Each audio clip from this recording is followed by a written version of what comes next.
वरवट बकाल जळगाव जामोद रस्त्यावर खचलेल्या पांडव पूल प्राणघातक दुरुस्ती अभावी नागरिकांमध्ये नाराजी. नमस्कार, आपण बघत आहात महान्यूज 7. मी अनुराग नंदकिशोर शिंदे.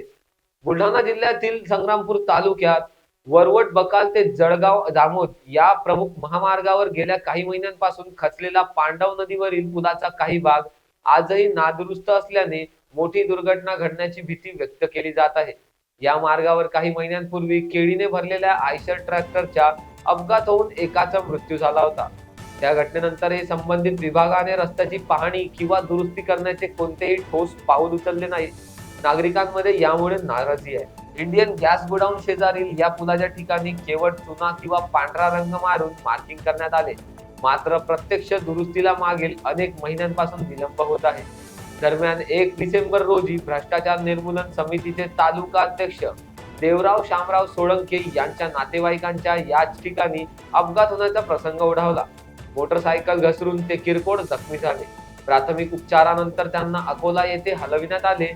या मार्गावरून शाळा कॉलेजचे विद्यार्थी, पोलीस कर्मचारी, शासकीय अधिकारी तसेच सर्वसामान्य नागरिकांची मोठ्या प्रमाणात ये-जा असते. दुरुस्ती अभावी कधीही गंभीर दुर्घटना घडू शकते अशी भीती व्यक्त केली जात आहे.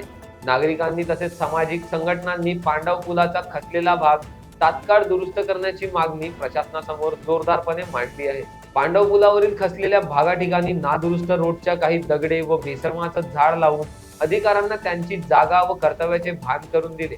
संबंधित अधिकाऱ्यांनी लक्ष देऊन हे काम केले नाही तर भविष्यात भ्रष्टाचार निर्मूलन समितीकडून आंदोलन छेडण्याचा इशारा देत आहे. मी माझ्या घरी रात्री पाहुणे येत असताना त्यांचा इथं अपघात टळला. ते इतके जोरानं पडले की त्यांना सरकारी दवाखान्यामध्ये नेऊन त्यांचं ट्रीटमेंट केलं आणि त्यांनासुद्धा भयंकर मार लागलेला आहे. आता सध्या त्यांची तब्येत बरी आहे.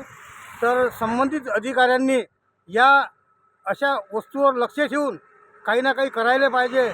कारण की आता संबंधित अधिकारी अशा वृत्तीचे झाले की त्यांना फक्त नोटाईच्या इकडे बघायचं आहे. कारण की कोणी इकडे लक्ष देत नाही. 2-3 ॲक्सिडेंट टळले आतापर्यंत. मी रोज येतो इथं, माझं शेत आहे इथं.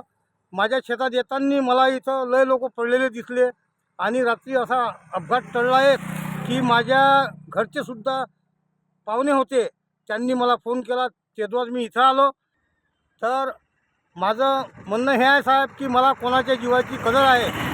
यासाठी मी स्वतः इथे येऊन या उन्हातानात हे दगडं भरून आणि हे सर्व रोडचं हे वातावरण पाहून हे सर्व पुतळ्या लावून हे मी स्वतः मेहनत करून तर या ठिकाणी या सर्व अधिकारी संबंधित अधिकाऱ्यांच्या नावाने मी इथे एक बेसमचं झाड लावतो आणि हे बेसम धंदे सोडून द्या आणि तुम्ही चांगले कामं करा. कारण की तुम्हाला घरून नाही काही ना काही तुम्ही हातपाय हलवले तर कोणाची जीव वाचतील अशी माझी इच्छा आहे सर. अकोला बुलढाणावरून सचिन पाटील यांची report, Mahanews 7. This video is sponsored by Shivan Jewelry.